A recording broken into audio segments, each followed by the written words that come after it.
vacuum workout. Let's change the way that we view vacuuming. So many people come into my office hurting themselves vacuuming, or at least complaining that they have to vacuum again, right? Well, why not make vacuuming a workout? That's what we're going to do here. We're going to follow the rules. We're going to protect our lower back. We're going to get in a workout, and we're going to make it strength training, okay? A couple of the rules are, as I show you the different things, we're going to keep our core contracted. I call it a core brace or an ab brace. So when we're doing the different moves, keep a little core contraction. That's number one. Number two is none of this. This is what people do, which we run into problems. We're always hinging here, right? So we're going to stay away from that. Anytime you need to pick over and pick up the vacuum, you're not bending down like this. You're getting into the squat and picking it up and so forth, okay? Now at home, if you want to, turn on some music. I've got several of my patients that will actually crank up music that they like, and they start dancing while they're using the vacuum. So let's get into it. The first one is, of course, a squat.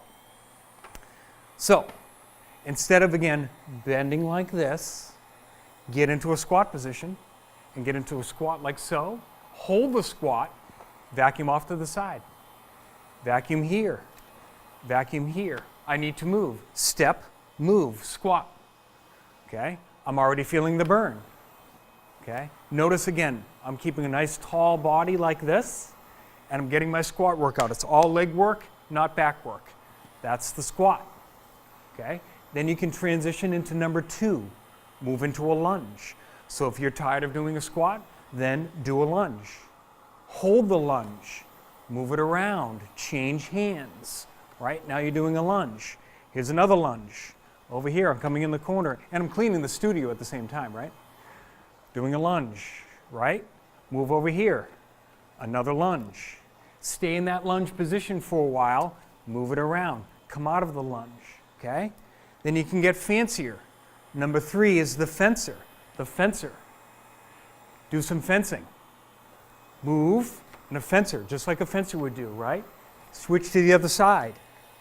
Come over here like this and do the fencer. And move your legs. Notice I'm moving the legs, and I can move back and continue vacuuming around like this. Okay? That's the fencer. I'm staying low, working my quads, keeping my body straight, keeping it up here, keeping my lower back straight, coming into a position like so. Okay, so that's the fencer. Moving like so. Okay? Then, of course, you can do a basic one. This is the fourth one. You can do a basic one. I call it the Frankenstein. The Frankenstein is tight core, nice upright body, got to go down the hallway. This is the Frankenstein. Okay? Tight core, straight back. I'm doing the Frankenstein. Switch the hands. Okay? Again, you're not doing this. All right? Keep up nice and tall. A little bit of core work in here. You're doing the Frankenstein. So these first four, the squat and the lunge and the fencer and the Frankenstein, are all covering bigger areas. But everybody always asks me, what do you do when you're in a tight quarters? I can't do the squat. I've got something over here. I can't do a lunge. There's not enough space. Do a plie. So you're like this. Just do this. So you do a plie. Right? And here we are. You can sink down, keep the back straight, work your core, and you're moving that far away. What's the option? You would always do this, right? You would bend from the waist, and then you come back into me. You're going to need me in my chiropractic office, right? Do a plie. Do another plie over here. Do one over here. And you can move it around like this. So now you're going up and down. You're getting that leg workout, right? You get the music playing if you want to. So you do a plie like so. Here's another one. You learned this on a prior show with me, is you do a hip hinge. So again, you don't have enough room for a squat. You don't have enough room for a lunge. So you do a hip hinge. Look at the difference. Okay, now I'm doing a hip hinge like this, right? Instead of bending over like that, or what, again, most of us do this. Hip hinge, that's number 6. Doing a hip hinge. Okay, that gives you a lot of options of protecting your back, working your rear end muscles, working your legs, working the core. I'm still holding that core tight like this. You don't even need sit-ups and ab work. You just tighten that core. So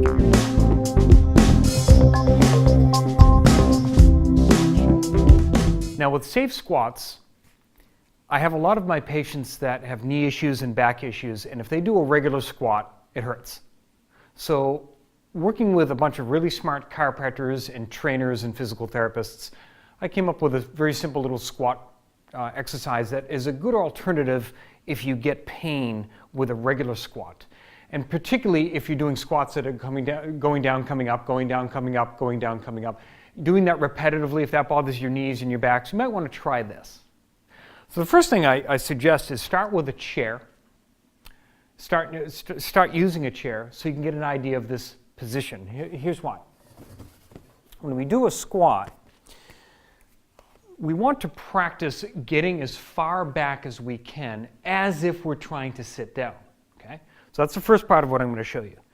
So my feet are a little bit more than shoulder width apart, and as I come down, keeping a nice straight spine, not doing this activity, keeping a nice straight spine, I'm going to come down. Again, I'm protected now because I know the chair is behind me, and you can do something similar at home. I'm going to come down and really stick out my rear end as if I'm trying to sit in the chair. Okay? And you can practice that. You can actually fall into the chair to get an idea of how that feels. Now, when I come out of the chair, I'm going to be driving with my heels, not my toes, my heels, as if I'm coming back up from the squat. You follow? Excuse me. So I'm going to go back as far as I can, sitting down like this. If I didn't have the chair here, this would be my squat. But now I can practice and say, okay, right there is about as far back as I can go before I lose it and I have to sit back in the chair. That will give you a chance to practice that and really getting that rear end coming back like this. That is the key, sticking out the rear end. So a safe squat is going to focus more on rear end muscles and not be such a quad dominant type of exercise. You're still going to get the quads, of course, but it's going to do a couple things. It's going to protect your back. It's going to do three things: protect your back, really strengthen the rear end muscles, and then save the knees from the up and down activity of the regular squat stuff. Okay? So one more time, looking at this, feet are a little further than shoulder width apart. Spine is nice and tall and straight. Sticking the rear end out as far as I can, and the last key component is driving the power into the heels. If you can see my feet, I'm literally lifting my toes off the floor. That's how much pressure I'm putting on the heels. You'll feel the difference. If you put the pressure on your toes, and I'll show you the front view in a second. If you put the pressure on your toes, completely different sensation than if you're driving through the heels. And then I'm going to push through the heels on the way up. Follow? Looking from the front. Let's take a look from the front.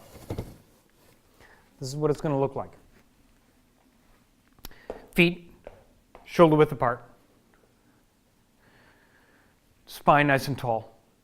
As I come down, I'm putting the pressure in the heels. And again, my pressure is in the heels so much that I can lift my toes off the ground. Then you hold. Hold. It's called a squat and hold. If you're a beginner and you don't go down very far, that's fine. Maybe you hold it for 5 seconds. And when you push up slowly through the heels, through the heels, through the heels, push, push, push, you're done. And then you come back down. Stick the rear end out, pressure on the heels, rear end out, spine nice and tall and straight. Hold, comfortable, hold. You don't have to go any further than this, by the way. That'll save pressure on your knees. Hold, hold, and then come up slowly. Drive through the heels, push through the heels, through the heels, through the heels, and then come back up. As you get stronger and better at this, you just simply hold it longer. Hold it longer, right? Maybe you do it for 20 seconds, maybe a minute, okay? And then when you come out of it, pushing and driving through the heels, through the heels, through the heels, through the heels, and then you come up and you're done. Maybe you do only 2 of these when you first start out, but it's going to be a lot better on your back and a lot better on your knees. Plus, you get to really focus on the form when you're just holding it, as opposed to when you're doing a regular squat and coming up and down. You're not really even thinking about necessarily the mechanics of it as much. But when you're only doing 1 or 2 or 3, you're really going to concentrate on power through the heels, really engaging the gluteal muscles, keeping that spine nice and straight. I'm really pulling my spine up straight here like we're in yoga, crown to the sky, right? I'm pulling that, holding, and then when I push, I'm pushing through the heels, and then you come up.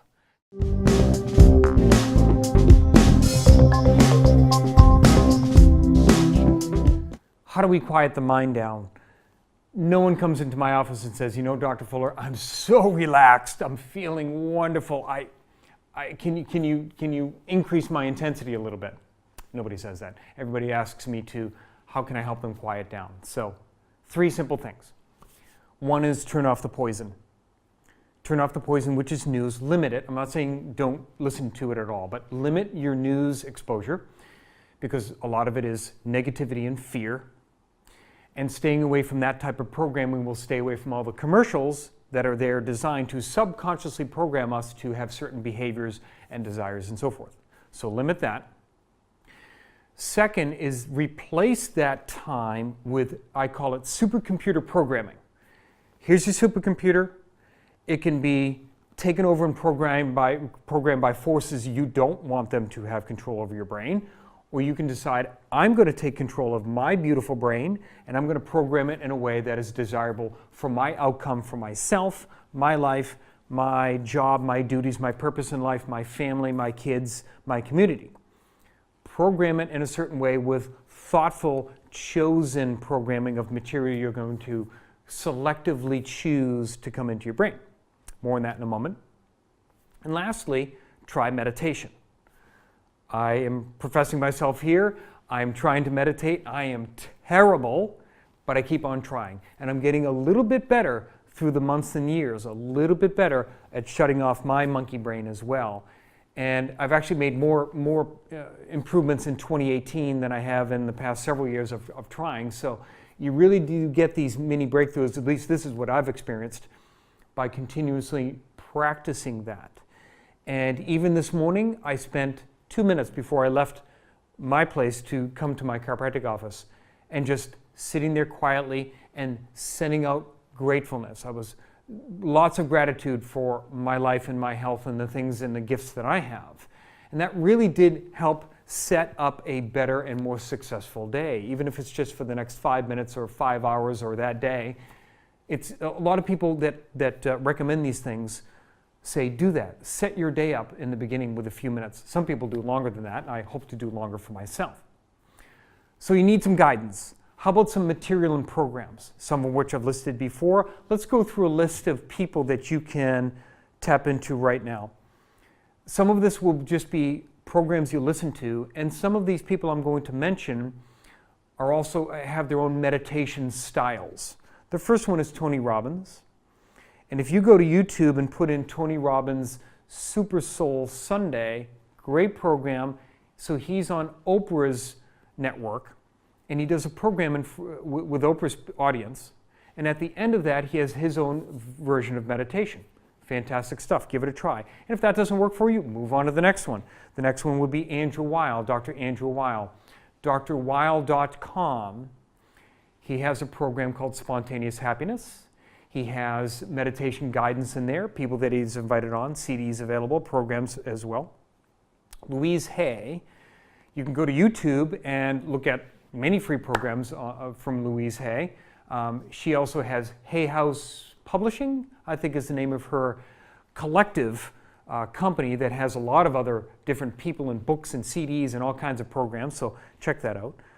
Lissa Rankin, Dr. Lissa Rankin, you can look up her information and her books, fantastic stuff.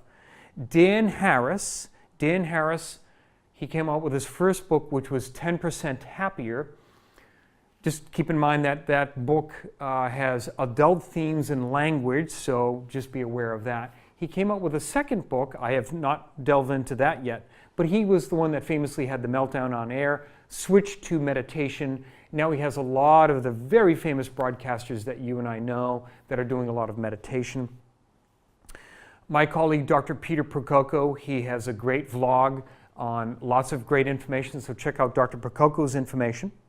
A Course in Miracles, everybody references that, great place to go.